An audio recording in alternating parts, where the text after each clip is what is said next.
Hello and welcome to the Emmy Awards. I'm your host, Emmy Cardinale, and this is my podcast where I talk about what I've been watching or rewatching once a week. If this is the first episode of mine that you stumbled upon and you enjoy it, please feel free to follow me wherever you listen to podcasts so you can get notified when I upload a new episode. Like and subscribe if you're listening to this on YouTube. Thank you so much for tuning in. I hope you enjoy this episode. As the title suggests, I will be talking about the Pitt Season 2, Episode 13.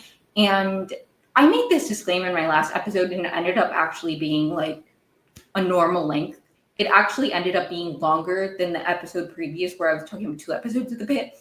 But like for real, I do think that this episode is going to be on the shorter side because I do feel like I have less to say about this episode than I did about episode 12. So I do anticipate this episode being on the shorter side, but the good news is that Hacks is premiering. And so my next podcast episode after this one, I will be covering episode 14 of The Pitt and then the first episode of the last season of Hacks. So that episode should be about an hour and a half, like 2 hours-ish, hopefully. So even if this episode's on the shorter side, hopefully my next episode is long-ish. Thanks for tuning in if you care about the length. Honestly, this is a hobby. I do have a full-time job. So I literally like do all of this prep on my free time. I literally just worked a shift and I'm still recording this on a Sunday night to hopefully get this out like Tuesday or Wednesday. And I'm gonna edit after work. So like for the next few days. So it's like genuinely, this is a hobby and I enjoy it so much. It means a lot to me to express myself and talk about television to this extent. But all that being said, sometimes, if the episode isn't that long, I'm sorry. I'm going to ramble and say everything that I want to about this episode and really squeeze out my commentary, but I may not have a ton to say. So those are my little disclaimers. Thanks for tuning in. So episode 12 of The Pitt ended with Orlando coming in significantly worse condition than when he left. He left of his own free will against Mo Han. I've been pronouncing her name wrong. I'm so sorry. I'm so sorry to Samira. I know she's a fictional character, but I really don't like mispronouncing people's names. So I am very sorry. So Mohan was really pushing for Orlando to stay. He was in a ton of medical debt. His family was not covered, but they also didn't qualify for Medicare because they made too much to qualify for Medicare. He and his wife both work part-time jobs, so they're not covered, but they work too much and make too much to qualify for Medicare. So they're just in a really bad position. And he was already in $100,000 of debt that he hadn't told his wife about. So even with the proposed reductions to the price, he was like, I can't afford another 100,000, like tens of thousands of medical debt. I already owe 100,000 that my wife doesn't even know about. It really, he was in a tough position. So he left and he is now back in significantly worse position. He fell from the catwalk at his job. Nobody saw him fall. They found him after the fact. Dr. Shen tells Mohan that they have it, but she's staying. And a big part of this episode, and part of the reason that I feel like I'm not going to have a ton to say, is because a big part of this episode was like the transition into night shift, which very like similar to episode 1 of the season, where we see Shen and them doing the rounds and being like very brief descriptions of each patient. And we see those rounds. We see Santos and Whitaker. A big portion of this is them scanning in paperwork. Anyways, so there's a lot of that kind of stuff where I'm like, I don't feel like I have much commentary on it, So anyways, Mohan throughout the entire treatment of Orlando is very clearly on edge. They'll ask her a question and she's like, I'm trying to treat my patient. She's very clearly deeply impacted by Orlando coming back. And it did really make me upset for her. And I just realized that last time I recorded, I don't know why I'm literally tearing up, but the last time I recorded a podcast about the Pitt, I didn't yet have the information that Samira was not going to be in season 3. And why am I genuinely getting sad about that now? I mean, I got sad in the moment, and that news dropped on Thursday before the Pitt episode. And this episode didn't really reassure me because I feel like there wasn't enough of her. We only have 2 episodes left with her. I'm really sad about her arc and the fact that we're not getting closure. And like the thing is, I did think throughout this season, like, is she coming back? Is she not coming back? It just kind of sucks the way that it's happened. I don't know. And based off of people who have watched the episodes, because people who like in media who recap, and also like, you know, writers and everything, like people who do what I do but like actually successfully and like aren't flops, like, you know, like people get screeners. So people who have screeners have allegedly said that there's nothing that indicates her leaving in the final few episodes. If you hear noise in the background, that's my cats are playing and I don't want to stop them. Anyways, so I don't know. I'm not satisfied about like the way it happens. Like, we're just gonna probably get some kind of very brief line from somebody in season 3 about her, where she is now, the way we got with Heather at the beginning of this season. Whitaker gives an update that she's moved, and that's it. That's the last we hear of her. And I'm not excited about that. I am delusional, and in my brain I'm like, well, Abbott's not being written off and she can date Abbott, so then they'll, you know, like, that's how delusional I am.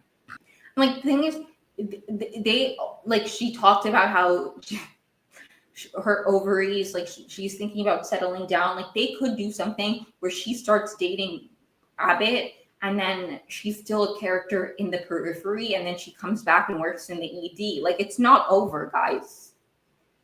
Now, would the actress want to come back to the show? I don't know, but I'm delusional and I'm not accepting the fact that we're never going to see her again.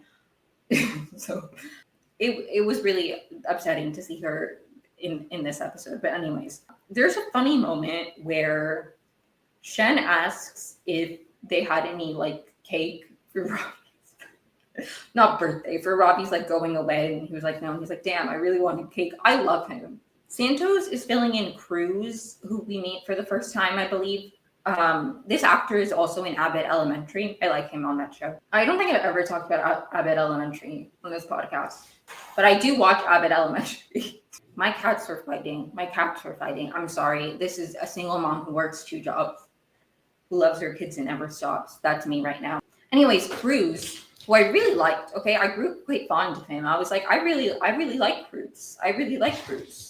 Nice to meet you, Cruz. I really liked him. He's in this episode. Santos is filling him in on Jesse's arrest because Night Shift doesn't know about this, obviously. Abbott doesn't even know about it because it happened after he left. He was here earlier, but it happened after he left. Then Whitaker is showing a new intern around nasally, I believe, but I don't remember her nasally. I write things down and I don't remember how they're pronounced. I'm so sorry to this person whose name I do not remember how to pronounce. The clerk, whose name I have not written down once before this episode.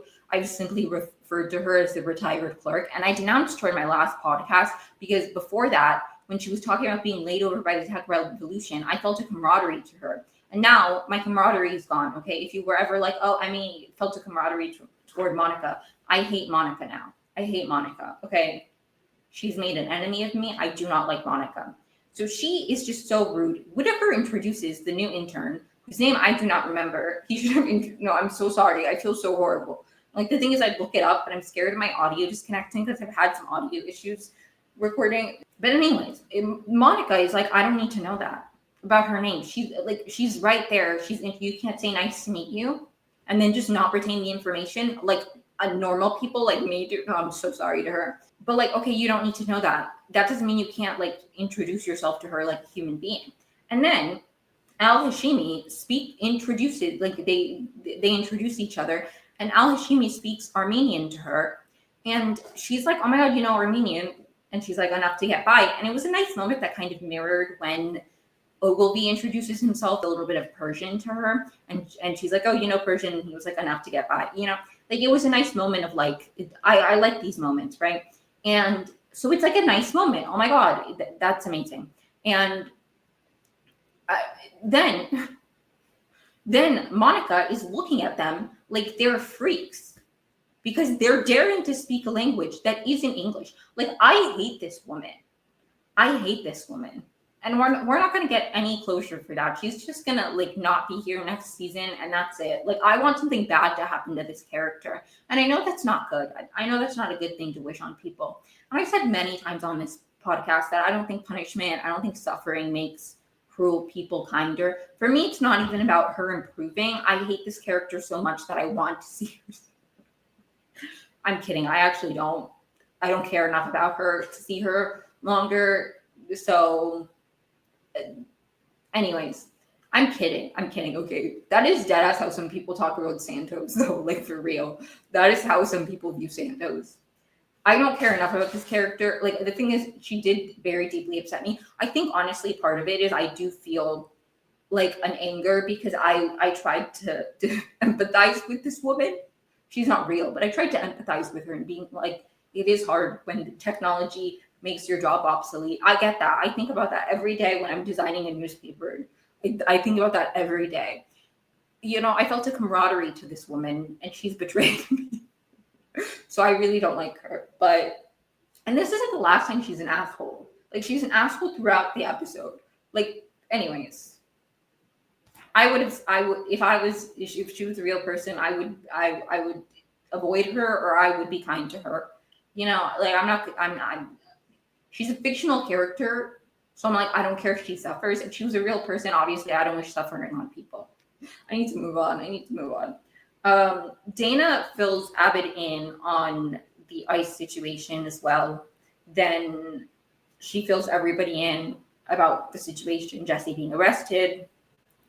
We'll get updates and on any progress. And she also mentions that Emma got attacked by a patient by a patient. I don't know why that needed to be public information. Like, can't Emma decide if she wants people to know that she was the one who was assaulted? Can't they just be like, hey, a nurse was assaulted, don't forget code hula hoop? She does later say don't forget code hula hoop. Why did you need to say Emma? I mean, I guess it's public information, but I would have been so embarrassed if I was Emma just standing there like, hi, that was me. Like, all these people don't even know Emma. It's her first day. Now that's who they know her as now. Poor Emma. It's not that deep. Anyways, the computer is turned back on and everybody's so relieved. But day shift needs to scan in all of the charts that were done by hand into the electronic system. So they need to stay longer in order to scan the stuff in. So even though, yay, everything's back online, all the stuff that was done offline needs to be transferred. And because that was day shift's patients, it's on them.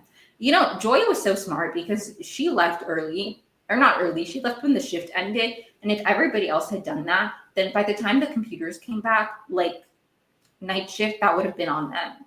Although I know they had to stay for rounds, so it's like rounds happened after this, so whatever.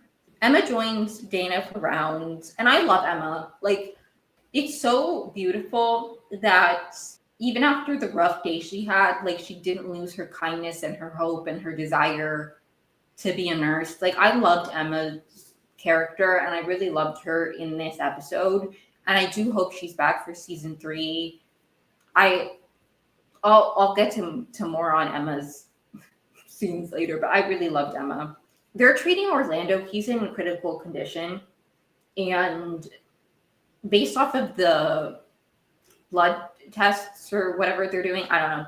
The DKA, which is what was impacted earlier when he came in, something to do with diabetes, which is what Samir had explained to him, the acidity in his blood, like that is actually improving. Like his diabetes, like the state that he was in, that he came in originally, that's not getting worse. It's not like he left and he started crashing and like that could have led to the fall. So they're kind of wondering like, well, like the fall, Samir is like, it's very hot. If he's dehydrated, like he could have fallen because he was dehydrated. Like, but basically as much as like leaving was not good.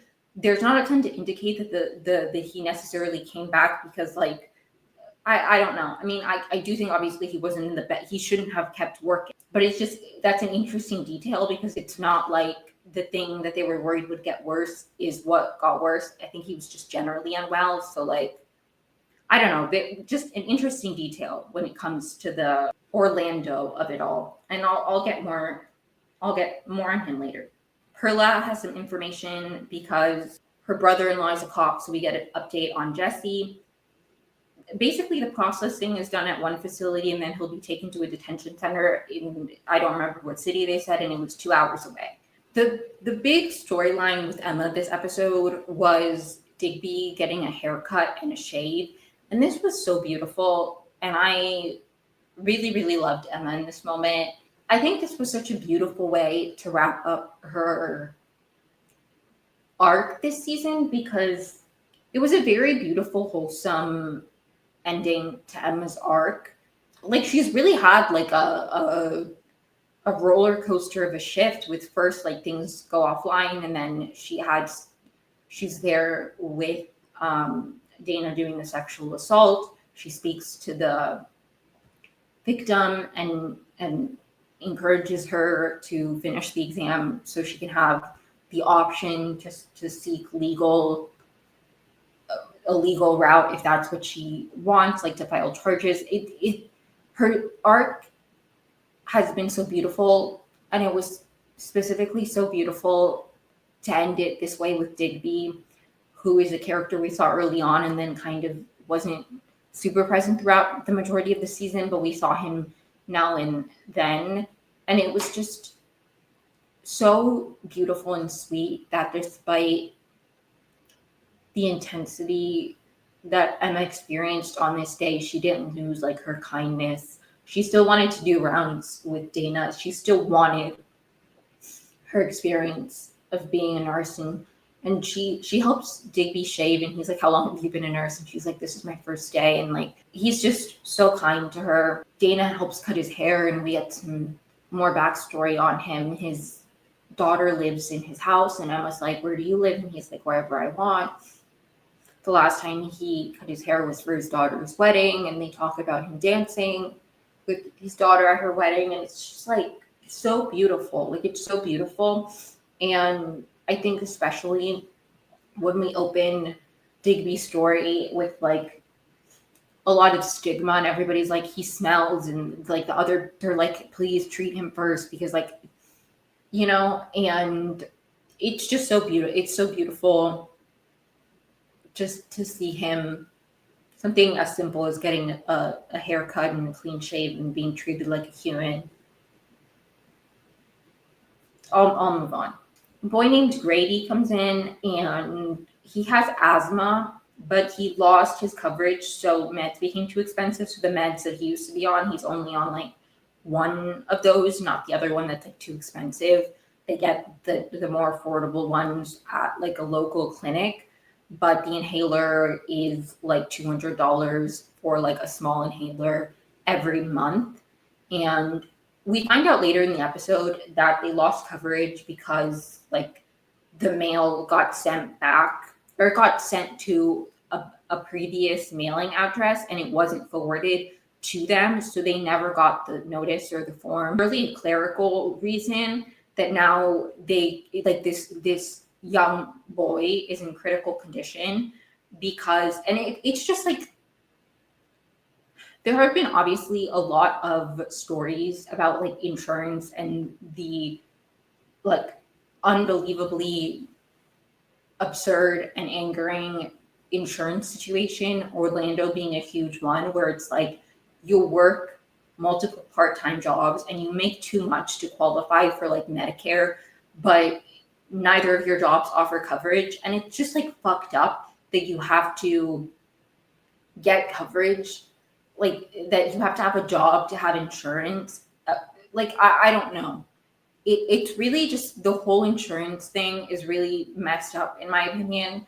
And I could, you know, go on a rant, but even something as simple as this, where it's like mail not being forwarded to you can be the reason that you lose access to a medically necessary medication, because if you were to get it, you would not be like, you can't afford it. So then it's like you'd have to choose between your medication and like paying your bills, because they simply didn't forward you the right, like it's asinine and it's so ridiculous. And I just think we should have universal health care. Like, I'm so sorry. I'm so sorry for the state of this country, the fact that we have people who are so unbelievably wealthy, but there's all of this like absurd bureaucracy when it comes to staying alive, all because like companies want to make a profit, and everything in this stupid fucking country is for profit, that you can't even get healthcare, you can't even stay alive, you have to prioritize, like you can't get an inhaler that you need. Like it's ridiculous. It's ridiculous. This shouldn't be a thing. I need to calm down. There's a patient who's like all yellow who Abbott sends McKay to see, and McKay's like, I'm off the clock, and Abbott's like, too bad, like her her labs were sent hours ago, she's a day shift patient. Like, so McKay treats her, like sees her, and the intern joins, the one who Monica was really rude to. She joins, and basically I immediately was like, this woman, something's wrong with her liver. And I knew that from experience, okay, because I too have had issues with my liver. It wasn't this traumatic, but I'll never forget. My freshman year of college, I got really ill. Like, I felt horrible. And was it my freshman year or was it my sophomore year? I think it was my freshman year. It really doesn't matter. At some point in college, no, it was definitely my freshman year. Okay, so my freshman year of college, I got very ill around Thanksgiving. And I also visited my sister right before Thanksgiving, and I was like, I feel ill. I went to a Minute Clinic. They ran a bunch of tests. They were like, you don't have any like illness. You're probably like, I went to the health center at my school. They told me that I was just depressed, because I was like, I'm tired all the time. I don't feel well. And they were like, you're probably just depressed. I went to a Minute Clinic. They ran a bunch of stuff. They were like, you probably just have a cold. Anyway, so I was like, I don't know what's wrong with me. I get home for Thanksgiving, and my mother picks me up from the train station, and she goes, Emmy, your eyes are yellow. And I was like, what are you talking about? And she's like, your eyes are yellow. You have hepatitis. I was like, there's no way I have hepatitis. Now, I didn't have hepatitis, but my liver enzymes were increased, and I did spend like the day before Thanksgiving in the hospital. They never really figured out what caused it. They changed some of my medication just in case that medication was causing the liver thing. But after that, I literally never took like they were like, a lot of Tylenol can cause this. So I switched to ibuprofen. I never took Tylenol again after this. I don't know why. Like, it wasn't like I did like, I followed up after like the initial treatment to make sure it wasn't like something like that was.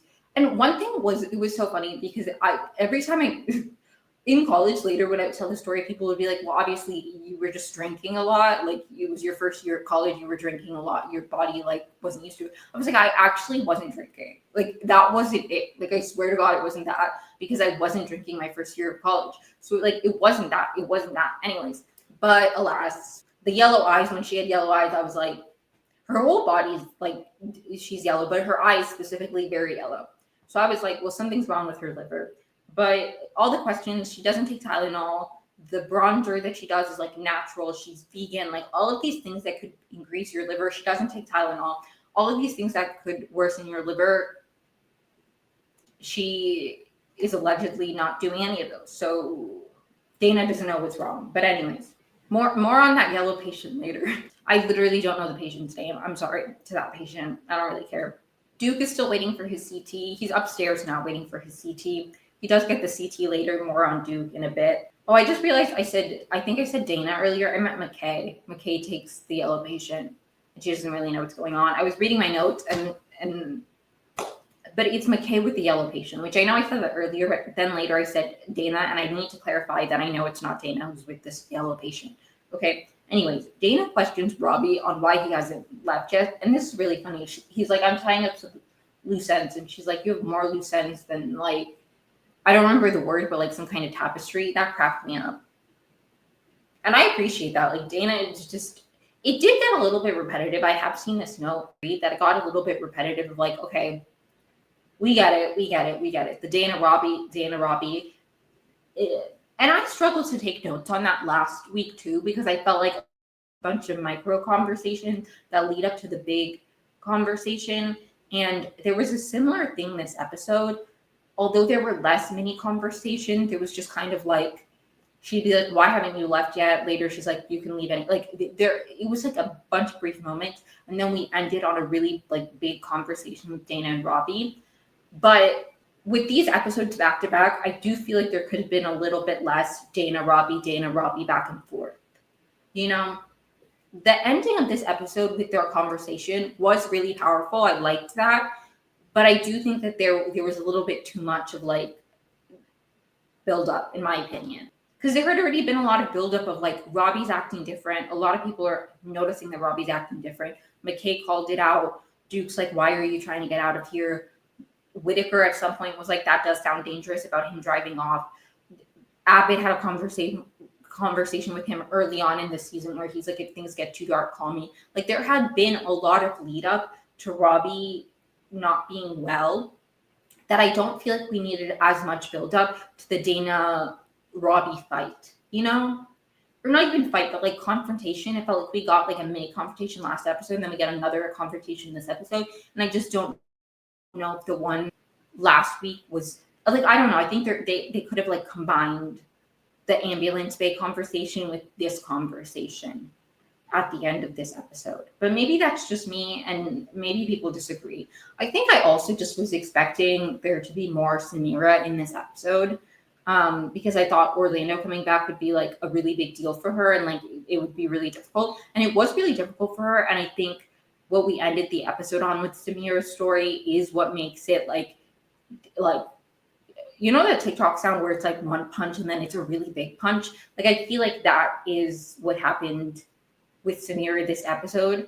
And I'll get to that later. But like, I don't know. I was expecting more Samira. So then when we had like more building up with Robbie, and like we just got a bunch of Robbie and Dana last episode.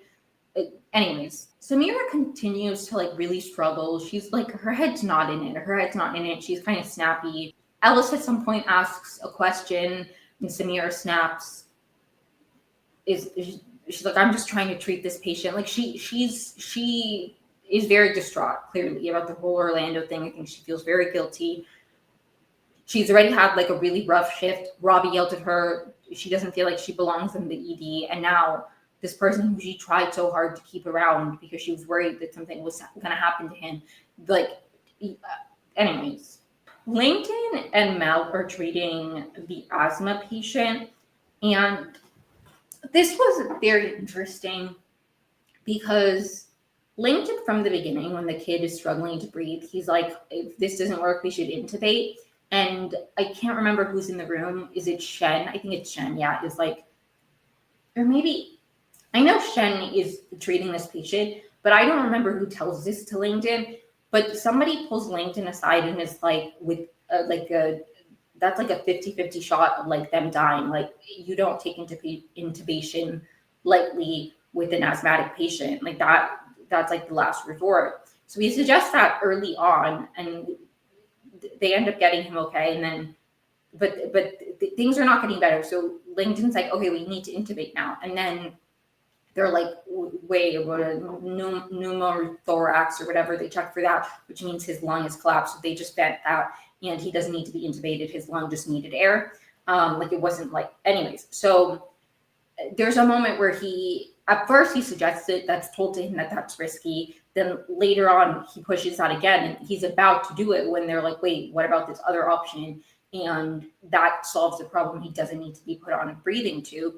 And Langton takes this really hard. And I don't feel sorry for him. I'm sorry. I'm breaking my silence. Like the thing is, I do have some empathy for Langton. Okay. I have some, but this really irritated me. And I think this is one of those moments where I just like, this is one of the things that really bothers me about Langton, where he's like, and I understand that must be difficult as a doctor to, but it's like, you were told, hey, this is a really big deal. And I didn't feel like he was taking the intubation with this kid as as seriously as he should have, in my opinion. And so then when he's like hard on himself because he's like, I can't believe I almost intubated the kid. It's like, it wasn't like he came in and it was like what Al Hashimi did a few episodes ago with the slash strike, where it was like an emergency, he's gonna die or not. Like, this was told to you before, and then sometime, like, you brought this up earlier. They told you that's not a good idea, and then things started going south, and that was still your first jump. Instead of thinking about the pneumothorax, maybe his lung is collapsed. Like, it bothers me. It bothers me. I don't feel sorry for you in this moment, because you weren't like, yes, okay, that must suck, but it's like you weren't the person whose life almost, like, I just can't. It feels annoying to me. It feels annoying to me. Like, why are you feeling sorry for yourself in this hospital break room when you're not the victim here? Like, you're not the victim. The thing that pisses me off about Langdon, and the reason that I still don't like him, is I genuinely, truly, wholeheartedly believe, and maybe I'm wrong, but my analysis of Langdon's character, the way that I read him, the way that I receive him as a viewer, is that he feels like he was wronged in the situation where he stole the medication and it was revealed and he had to do rehab. That's how it comes across to me, that he thinks he was the wronged party in that situation. Even in this moment where he could have like endangered a child's life, he's still thinking like, Robbie doesn't want me here. Like, I don't really know. Like, it's like this moping, feeling sorry for yourself that I just can't, I can't relate. I can't relate. Santos is mad at you and you're like, what do you want from me? Okay, I almost lost my kids. I almost lost my family. You're not the victim here. You did something wrong. You did something wrong. Life didn't happen to you. You were facing the consequences of your actions. It's like, I understand feeling a little bit down and feeling like that was bad, but instead, like, there's just like the way Langdon internalizes things that go wrong irritates me. It irritates me because what do you mean that you fucked up royally? You stole medication from the hospital where you are employed, endangered patients in doing so. The only consequences you faced were Robbie not liking you and some interpersonal conflict, which I'm sure a lot of addicts have to deal with, because part of being an addict, not always, obviously, but like in your addiction, you sometimes betray the people you love. And because there is a betrayal, you know, like your interpersonal, like, yes, there were consequences to your actions. You did things and there were consequences. It really pisses me off. It really pisses me off. And like, I'm so happy that the Mel and Langdon shippers got a nice moment. I was just so angry at Langdon that I don't really care. I also don't ship them, but like, I'm happy for the people who do ship them. Good for you. You know, I really don't care. I really don't care about the ships on this show. Like 9 times out of 10, Mohan and Abid are the one exception for me. I mean, Samir is gone, so like, she's not gone yet. She's not gone yet. But like, I just feel something with them that I don't feel with Mel and Langdon. I'm sorry, I don't feel it, and it's okay if you do. Okay, I'm not saying. I really try not to be a hater when it comes to ships, okay? It's like, I don't really care. I don't really care. That's not why I'm watching the show. So I don't really care. If this was a romance, I would care a bit more about the ships. But I'm interested in the, like, dynamics of the hospital, about the systems that are talked about the real world issues, the commentary on society. That's what I care about when it comes to the Pitt. I don't really care about who's dating him. That means nothing to me, okay? I really don't care. So I'm happy for the people who got their Mel and Langdon interaction. And I do think Mel was very sweet in this moment and encouraging him. I just cannot stand the fact that Langdon is moping around about this. Like, he pissed me off in this moment. So I was like, okay, she's comforting him. Why the fuck is he... I'm sorry. I know people really love Langdon and people are going to get mad at me, but like 10 people listen to this podcast. So like, I really don't care. Okay. This is my space to say what I want to say.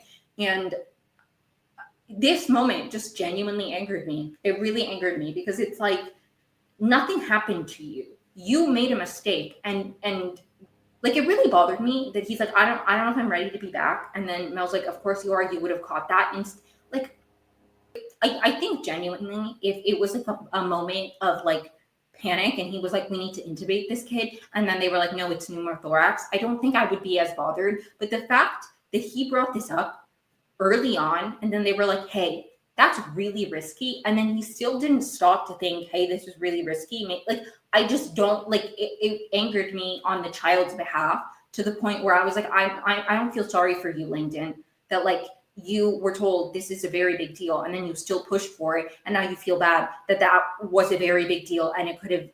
It's like, yeah, maybe you should think about that before you think about just intubating people. Like, it pissed me off. It pissed me off. So I'm like, oh, okay, boo, Langdon. Like, grow up. I'm sorry. It's like, I understand that you went through things, but you also did things. A lot of the things you went through were consequences to your actions. So maybe deal with the actions instead of focus on the consequences. Like, you're the victim of circumstance. The world isn't happening to you. You did things. I need to calm down. This moment just genuinely angered me. So I'm like, that Mel was very nice to him. I understand he's a human being. I understand that must be difficult. I think it just genuinely angered me because of the context of the situation where it was told to him, hey, that's like very risky intubating this child. And that was still his first jump, where I was just angry at the fact that he was like, man, I that was really risky. It's like, yeah, they told you that. You couldn't have started thinking about other solutions before you jumped to let's do this thing that I was just told is very risky for people who are asthmatic. It pissed me off. I need to calm down. I am happy for the Mel and Langdon shippers. I want Mel to date a woman, but I've wanted Taylor Dearden to date a woman on my screen since I watched her in Sweet Vicious, and I wanted Ophelia and Jules to date. So like maybe I'm just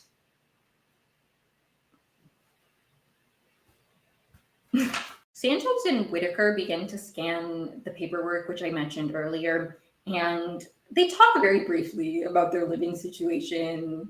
And he's like, I don't have to. She's like, they're talking about Robbie's sabbatical, and then she's like, and then you'll have to find somewhere new to live. And he's like, maybe not. Like, I just have to go to Robbie. I could just go to Robbie's house 1 to 2 times a day, which was really funny. I saw this tweet that really cracked me up. It was like, Whitaker's talking about house sitting for Robbie as if he's like taking care of a pet. Like, what do you mean you check it once or twice a day? Like, and that did crack me up.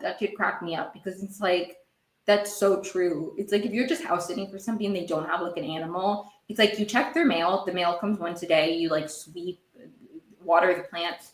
That's not something you need to check multiple times a day. I mean, maybe some plants require watering multiple times a day.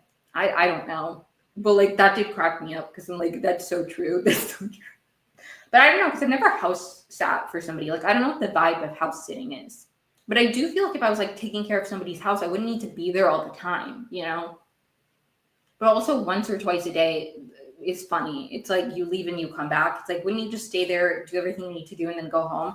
I don't know. I also live in LA, so I'm like, all that driving back and forth, like that's a waste of gas. I mean, unless they live like right next to me. But like if most places in LA, if I was house sitting for somebody, I'm like, okay, I drive 30 minutes there. I'm going to drive another 30 minutes, like a 30 minutes back home, another 30 minutes there. Then that's like 2 hours I've wasted just driving there back. I said, I've literally never house sat for anybody. But anyways, Orlando has like blood around his skull, I believe, or fluid or something. Anyways, somebody from neurosurgery comes down to help with that. And Robbie suggests like the head of neurosurgery actually needs somebody to assist. And Robbie's like, Samira. And then she's like, I'm good. Then he mentions Javadi. And she's like, yeah. She's like, she was pregnant with you when she was a resident. Like, I was at her baby shower. You were in utero. That was so funny to me. And so wholesome. And Robbie then suggests her, and she's like, no, I'm okay. He's like, come on, why don't you do that? And she's like, I'm really tired. My shift's over. I'm really tired. Isn't there like somebody from the night shift who would want to do this? And he just is like, Javadi's doing it. So she does it. And this was annoying to me.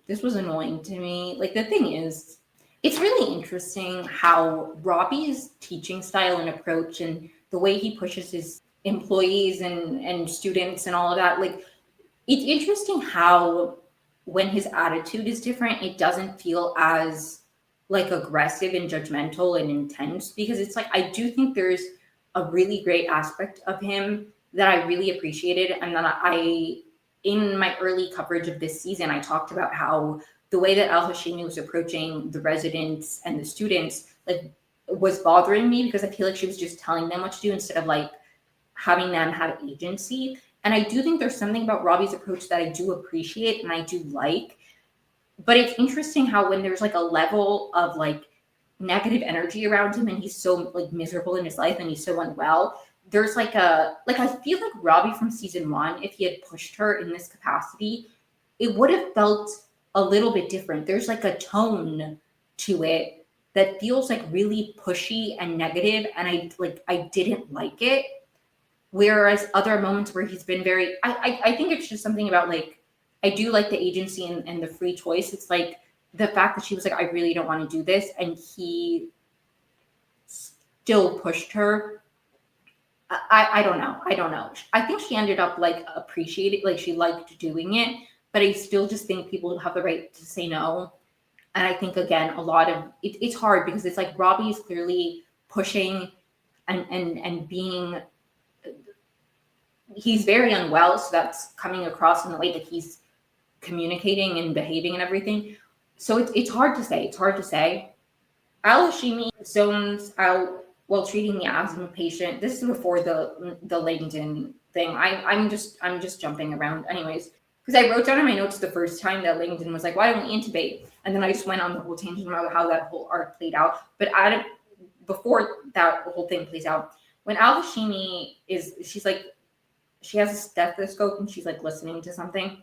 I don't remember if it's his heartbeat, his lungs. I don't really know. Anyways, she begins to zone out. And this is like, we saw something like that in the first episode. She calls a doctor in the second or third episode. And then we haven't really gotten much on that throughout the season. That's been it. Okay. But there's been some indication that something's wrong with Al Hashimi. So she begins to zone out.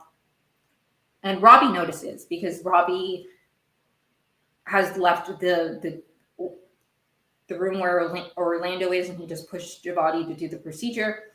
And right next door, he's watching them treating the asthma patient, and he witnesses Al Hashimi zoning out. And suddenly he's like, something's wrong with Al Hashimi. What the hell's wrong with Al Hashimi? And he's like zoned in on figuring out, in my opinion, a way to like discredit Al Hashimi. The interesting thing about Robbie is I really feel like he is both sabotaging his place in the workplace and sabotaging his sabbatical. Or like, he clearly wants to go, but a part of him also, like, I don't know. Actually, now that I'm saying it out loud, I don't agree with that. I don't know why I said it that way, because I was thinking like, he's trying to prove that Al Hashimi isn't ready to take over. Like, why would he do that if it wasn't because on some level he wants to stay? But I completely disagree with that the line of thinking that I was just having, because I think the reason that he's so worried about Al Hashimi and the way she can handle things is because he's thinking that she will permanently take over his position. I changed my mind just now, because I was like, he could have left like before. He's pushing off leaving, and it seems like he's sabotaging the sabbatical by like insisting that Al Hashimi can't run things, which is also really interesting. And I wish that they had done more with Al Hashimi zoning out and like having these symptoms, because we really haven't seen much of Al Hashimi seeming to be struggling. Like, it felt like the season was ending and we needed some kind of conclusion to the Al Hashimi storyline. So we needed Robbie to witness her zoning out. So then, but it's like it only happened the one time. And next episode, I think we're going to get some kind of information on that. So it's just interesting the way that it was done. I feel like we could have gotten a bit, like, there was so much buildup for the Dana-Robbie dynamic 2 episodes in a row, but we only see this impact of Al Hashimi that supposedly makes Robbie decide that, I mean, it's not the only reason, but like he doesn't really have a good reason for why Al Hashimi can't run, because she's adjusted fairly well to the environment. Like the issues she had in the beginning, she's like adjusted very well to how things are run in the pit. So it feels like they needed, like at the last hour, we needed to have a smoking gun for Robbie to be like, she can't run the ER. And I just wish there had been more build up to that. Because we got it in the first episode, and then we get information that she has a neurologist or something. But that's it. There were no other instances of her like having a moment. Anyways, more on that later. McKay goes to the scanning station and talks to Santos about the yellow patient and asks if Santos can help, because Santos has a way with figuring out the weird stuff. And Santos does figure out the issue. They go through like, and she takes turmeric, like a lot of turmeric. Like too much turmeric, which impacts her liver. And she's like, you can really, by taking a spice. And it's like, I mean, kind of, yeah, like that's, I would just assume that about anything. Like you can't take too much of, you can die if you drink too much water. Like, what do you mean? There's bad things if you take them to extremes. So it's like, just because something's good doesn't mean that you can just take a lot of it and be fine. You should take like a recommended dose. Like, I don't know. She's like, I just don't understand why you would ever think that like taking a surplus of something good would be good for you. It's like, there's a reason that things are recommended amounts. Anyways, as I said before, Robbie has Robbie has honed in on something's wrong with Al Hashimi. So he pulls Samira out of the room with Orlando, and she's like, I know, I'm so sorry. I tried to get him to stay. And Robbie's like, no, I'm sure you did. Tell me about your time working with Al Hashimi. It was so unserious. Samira's like worried that he's going to yell at her, get mad at her about her patient, because he was super mean to her earlier about another patient, about her panic attack, right? He's been intense. So, and she's on edge about Orlando already. He pulls her to the side. She thinks that's what it's going to be about. But he's like, no, I'm sure you did.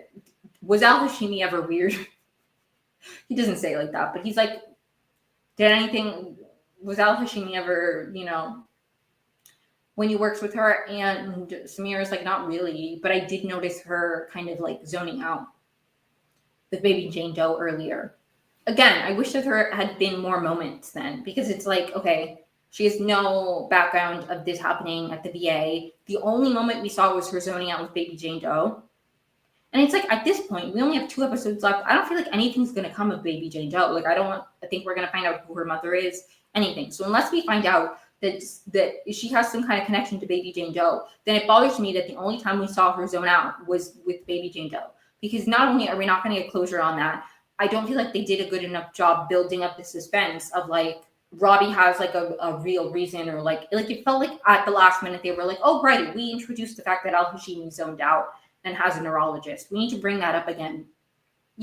Wasn't just me. I need to have so many conversations back and forth of Dana and Robbie, just to only have like one instance of Al Hashimi struggling with whatever we're going to find out she's struggling with. It just irritated me. He then questions Al Hashimi later. She like comes down. She like left when she stepped away, and he's like, you seem to be unsure in that moment. And she handles it really well. She's like, no, I was just thinking about what the proper treatment is, and I think they have it handled. Like, she didn't get defensive. She handled it really well. Like, anyways, Duke finally gets in for his CT. Sorry. The next thing on my notes, really, Mrs. Diaz, Orlando's wife, comes back, and she like brought him food. She's like, did he go to his room yet? Because she didn't know that he left. And they bring her back, and she's upset with them, obviously. And they're like, we honored his wishes. Like, we can't. He knew what was, like, and it was just sad. It was really sad because she's distraught. Her husband's in a significantly worse condition, and it's just like not helping Mohan's state of mind. And honestly, and again, I'm been very angry about Orlando, and I still am. And then we find out that the English teacher patient who Ogilvy was treating did not make it. Whitaker is checking like some files, and they find out that he didn't make it. And they also see, Whitaker does on his paperwork, that he'd had a CT a year and a half ago that showed a 4 centimeter triple A, like something with his aorta. And if they had access to computers when he had come in, they would have seen that. And that would have influenced the way that they treated him. And this, like, he could have survived. And Whitaker's like, why wouldn't he have told that? And Sanchez is like, maybe he forgot, maybe Ogilvy didn't ask the right questions. Like, I don't know. It's very, very sad, because it was just an unlucky circumstance. Because if they had access to that, then that wouldn't have been something that was missed. It's just really sad. Another reason to hate Ogilvy. He's the reason an English teacher died. No, I'm so sorry. I'm so sorry. He does feel bad about it, so I don't want to keep clowning on Ogilvy. It's so funny because later we see Ogilvy and he's very distraught about all of this. And I saw a tweet that was like, are you guys ready to not be so mean to Ogilvy now? I'm like, compared to how mean Ogilvy was to his patients, I was barely mean to him, okay? Like, he was the mean one. We were simply calling out his mean behavior. Whitaker helps very briefly with a patient that has magnets in her nose. That's super brief, but I thought I'd mention it. Santos and McKay have a conversation where McKay is like, how did you think of the turmeric thing? How are you good at knowing the weird stuff? And Santos is like, I just think about like what the dumbest thing somebody would do. And then or something along those lines. And then she calls the patient an idiot. And there was so much discourse about this. And like, the thing is, I have an urge to defend Santos because people hate her so much. I have an urge to be like, guys, it wasn't that big a deal. And like, the reality is, I didn't like that she said this. I didn't like that she said this. There are things about Santos's character that I don't like. The reason I get so defensive of Santos is because it is simply disproportionate the way people take Santos as a character versus the other characters. Because I can guarantee you, if Langdon said this, if Robbie's been an asshole, he's like, he says something really, in my opinion, kind of worse, like literally later in this episode. So it's like, yes, this was bad. I don't like that she said that. I don't think that's the right approach if you're a doctor, to view people like they're idiots. I do think obviously some people are badly informed, and some people are. I just try to view people, and I'm like, the majority of people who are stupid are either stupid because they don't have all the information, they've been misled, they're badly informed, there are a lot of reasons that people are stupid. Oh, none of which I think is a character flaw. So I don't think we should like vilify people. I do also understand that like this conversation did go hand in hand with Santos being like, you need to listen to the CDC, but the CDC is also a nightmare. And like, I understand the anger towards public health and being like, because there is a lot of bullshit right now from government associations that should be authorities in the health department. So I understand being angry.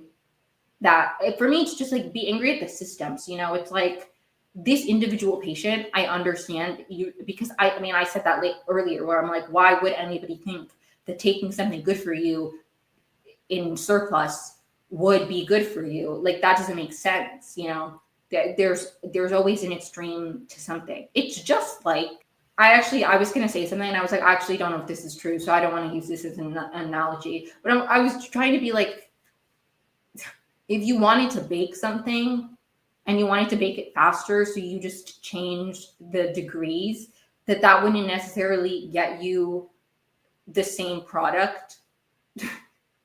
I don't know if that's super true because I'm not a big baker, but I feel like a recipe has something to bake at 200 degrees for 40 minutes, but you decide that you want it to be like 400 degrees at 20 minutes, I'm like, the outcome isn't going to be the same, because there's a reason that formulas are the way they are, and that there are recommended dosages just to things, that there are portions that you're supposed to take. It's the same reason, not to the same extent, but it's one of the reasons that I hate the idea of like all of these things that like have extra protein in them, because I do think every once in a while, like I think like it's helpful to have added protein and things, but it's like at the end of the day, I feel like if you're eating a well-rounded diet, you don't need like protein popcorn.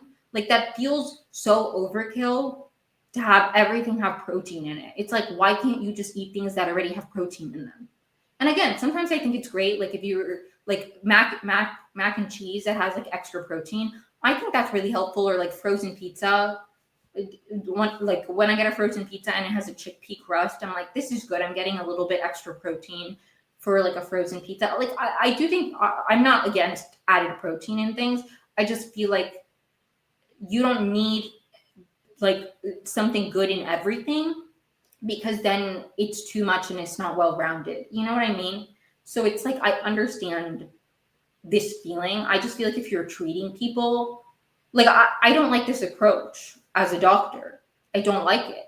I also think that the reaction people have to Santos is so disproportionate that I'm like, guys, please, you guys are being so dramatic. You're acting like she looked at the patient in the eye and are like, you are a fucking idiot. She didn't say that. She just said to McKay, the reason I can figure out the weird random things are because I think what is the dumbest thing somebody would do, and then they do it.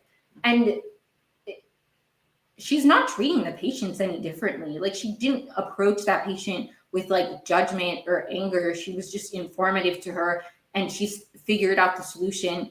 And this patient like was clearly ill-informed. I don't know. It's like, I understand that bothers you, but I'm like, the outcome for the patient, like, I'm sorry, this doesn't piss me off as much as Langdon almost intubating that child. That pissed me off more, because yes, the child was fine, but because somebody else stepped in. So it's like, okay, Santos viewing a patient and talking about a patient in a judgmental way, not to the patient. The outcome for the patient was still fine. Langdon not thinking all the options out for this patient and almost causing him to be in a significantly worse condition, bigger deal, in my opinion. I don't care. I need to move on. Emma says goodbye. And this is when Monica is once again an asshole. She's like, oh, bye. And I just want to say goodbye. So nice of her. She didn't need to do that. Joy just pieced out. Emma wanted to say her goodbyes. Take a moment, say your goodbyes. And Monica says you could stay to chip in.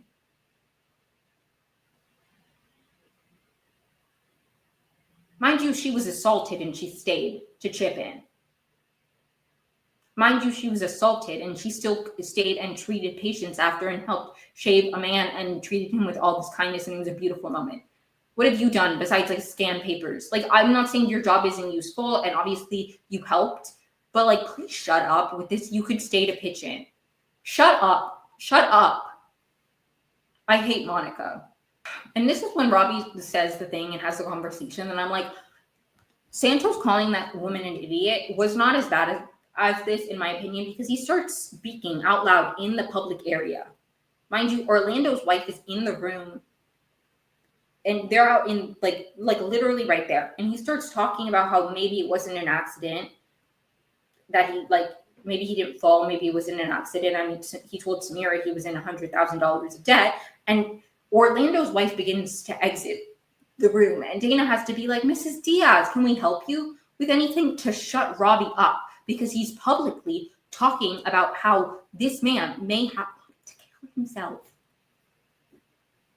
But I'm supposed to be mad that Santos to her fellow coworker was like, this woman, like these people, some people are fucking idiots. I don't care. Like, I don't like it, but it's like proportionate to what other people have done wrong and the way that they've impacted patients.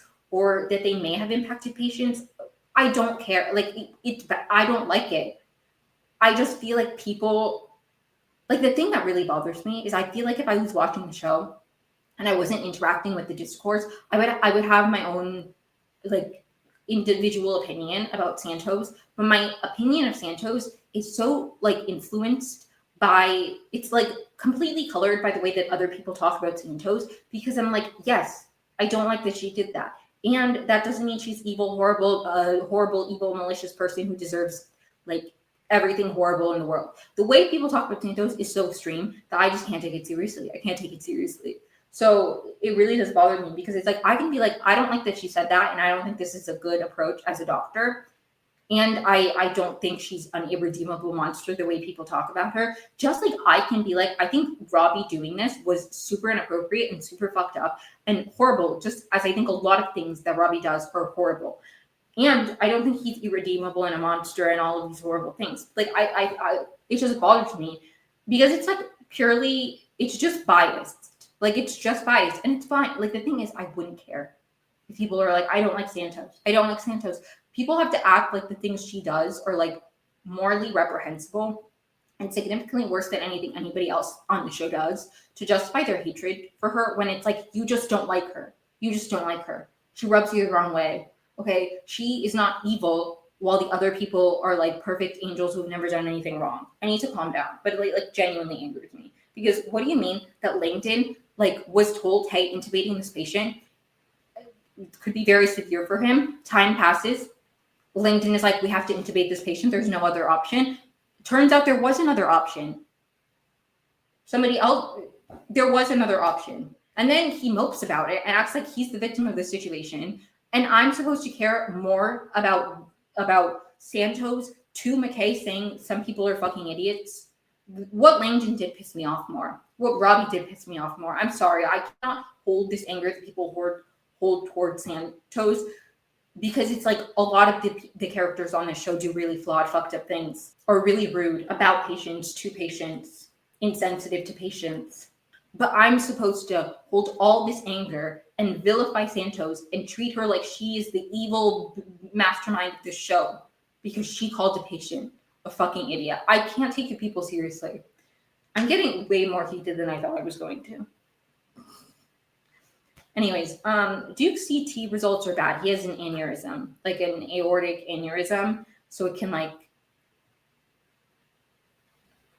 you know, because if you know anything about an aneurysm, I found this out. I learned this for the first time when I watched Switched at Birth, actually, because Switched at Birth, spoiler, but Bay's biological father, Angelo, he dies in a car accident, and they find out it's because he had an aneurysm and crashed into the car, and then they find out that he had a family member. I don't know if it was his like aunt or something, but somebody else in his family had an aneurysm as well. And it was like, so Bay begins to panic because she's like, I could have this like genetic predisposition to this aneurysm, and I could just be a ticking time bomb where it would like be triggered and then you have the aneurysm. But it's like something that can be like building up or something. I don't know a ton, but he has an aortic aneurysm built up. What was the, yeah, I just wrote aortic aneurysm. A bit more on that in a second. Ogilvy's in the ambulance bay. Whitaker comforts him because Emma, sweetheart, princess, lovely queen, who I love so much, she goes to leave, and then she's like, and then she comes back and she's like, Dr. Ogilvy's just sitting in the ambulance bay, covered in blood. So Ogilvy comforts him, and it's like, it's very nice. It's very nice. And as much as I don't like Ogilvy, I appreciated his arc. I appreciated his arc where the actor said it very well, where it's like, there's not really a redemption. It's just kind of like the day destroys him or something like that. I don't remember what exactly he said, but it was a really insightful thing. And I think the actor is like so spot on in the way that he talks about Ogilvy. But it's like very much, there's not really an improvement in the like he changes. I think he just realizes that like I don't know, it was impactful, and I liked the conversation with Whitaker where he's like, I like this. Like I think I would be bored in another specialty. I like being with people on the worst day of their lives. And I think that's beautiful. I think that's a beautiful way to approach emergency medicine. And I think that that is something that I've said that pissed me off about Ogilvy, where I'm like, these are real people in crises and you're viewing them like experiments. And I think, as sad as it is that it did take somebody dying who he saw his father, like he reminded him of his father, having somebody die, like, did, I think, wake him up to the fact that these are real people. But I think he just, instead of being like, these are real people, I should change the way I approach them, I think he's like, this is too heavy for me. This is too real. But I don't know. I think he was an interesting character. Still don't really like him, but I think he added something to the show. So I like him as a character. He just still rubs me the wrong way. But this was a nice moment for Whittaker. Especially because he talks about how on his first day somebody died and it was something somewhat similar. I mean, Ogilvy, I think, was more like he wasn't checking all his bases with the anyways. Whereas Whittaker, it's like, anyways, it really, moving on. But it was a nice moment of him being like, I felt a similar thing that you did. Noelle, the case manager, comes down and she explains to Orlando's wife that he will now be covered because of the long-term disability that he's going to be facing. Because basically after Javadi does the procedure with neurosurgery, it's like he may recover, but it'll be a few weeks. And even if he does, like, there's long-term disability minimum that's going to happen because of this. And so Noelle informs Mrs. Diaz that because of this, now they do qualify and everything will be covered. And Samira's like, is this really the moment? And Noelle's like, I just wanted to reassure you about costs going forward. It's like, her husband could die. And it's just sick and twisted that it's like, okay, now he's in a horrible state. Now he's covered. We couldn't have just maybe avoided this from the beginning and not treated healthcare like a commodity. I really need to calm down. It's just like, it didn't need, like, Noelle and Robbie say goodbye. I don't really care. I feel nothing towards them as a duo, so I don't really care. But good for them. Whittaker, Mel, and Santos have a little moment at the shredder, and this was a very funny moment, okay? And they did break character, and I only know this because Taylor Dearden said in an interview that they definitely broke. And it was so funny because when I was rewatching the clip, I'm like, you can literally hear Whittaker, the actor who plays him, he's not American. His accent breaks a little bit when he says Jesus, the Christ, like, it's in his accent. Like, he's not American when he says Jesus Christ. Like, that's fully, I always get nervous that I'm going to say somebody's British and then they're actually Australian. Because I'm so sorry. Half the time I can't tell accents apart. I think he's British. I don't think he's Australian. I think he's British. But I'm so sorry if he is Australian. I'm like, Robbie gets a consult about Duke's CT, and this is when we find out that he has an aortic aneurysm. And they basically tell him that they can get him in early next week. Robbie's like, okay, I'll go get him. We can do it now. Like, you can, and the doctor who's consulting is like, no, he needs to go to all of these things to, like, rule out, like, to clear him for the surgery first. Earliest we can get him is like next week. And this is clearly foiling Robbie's plan because he wanted Duke to be all set before he left on a quest where he was going to die. 2 patients who were waiting on x-rays no longer need them because Cruz, who I mentioned earlier, diagnosed them with ultrasounds. And Samir is like, that's very impressive. They don't really teach us much about ultrasounds. And he's like, I did these extra, I think he took classes, or he did some kind of extra thing somewhere else. And she's like, are you applying to the ultrasound fellowship? And he's like, yeah, it's super competitive. So this kind of like ruined, like, she's kind of like, great. She begins to shred something. And Monica, being an asshole once again, is like, with a shredder.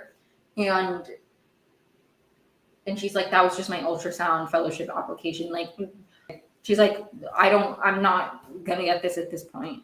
Whitaker tells Mohan about the English teacher who passed away, because he's like, I heard about your patient, and she's like, yeah, I know, Orlando's in bad shape. And he's like, no, I was talking about the AAA, like he didn't make it. And this is what I was referring to earlier, which is like kind of like the double punch, because it's like, first, like Orlando is struggling, and then the patient who, like, she didn't double check Ogilvy's work and they missed the aorta issue, passed away. So this is like a big hit for her. It's like you fail one patient and then you fail another, and she's unwell. And I'm excited to see, not because I'm looking forward to it, but I'm excited to see the fallout. Hopefully we get more, because I was expecting more of Samira's emotional arc this episode. We didn't get a ton of it. I kind of hope, because the episode ended with her finding out this information, that is really like a big key moment for her emotionally, of like, this was really like the nail in the coffin. I don't know. We'll see. And we'll, hopefully episode 14, we get more of that. And then the episode ends with the aforementioned Robbie Dana conversation. We find out that he has issues with his mother. He's like, you're not my mother. And she's like, well, no, you need one. And, you're acting like my kids or something like that. And he's like, I don't need a mom. Okay, I had one and she left. And she's like, oh, I didn't know. And he's like, nobody needs to know. Who cares? And he's like, I'm worried about the people I care about. Like, I'm worried that Samira is going to flame out, that Javadi's going to give up on the things she loved. Mel and Alice had a deposition. Actually, he might have said that in his previous, because she's like, you were very hard on Al Hashimi and Samira, and he's like, they both needed that. He's worried that Javadi's going to give up on the things she loves. He's worried about all of these things, that Al Hashimi can't run the place. Because at first she's like, have somebody else tell Duke, like, and then you can leave. And then he's like, no, I need to tell Duke. And she's like, okay, go tell Duke and then leave. And he's like, I can't do that then. And she's like, what are you worried about? And he lists all of these things. And she says, we'll be fine until you get back. And he says, what if I don't come back? And that's how the episode ends, with him walking away, basically being like, I'm going to die. He doesn't say it that way, but like, and that's it. That's episode 13 of the Pit. You know what's so funny? Every time I record, I'm like, I'm not going to record that long. I think this episode will actually be, once again, a decent. So I'm just dramatic, and I actually can ramble more than I thought that I could. I actually had more to say about the episode than I thought I could. I really hope to see more of Samira in episode 14. I don't know what we're building up with Robbie. I hope for closure with Al Hashimi.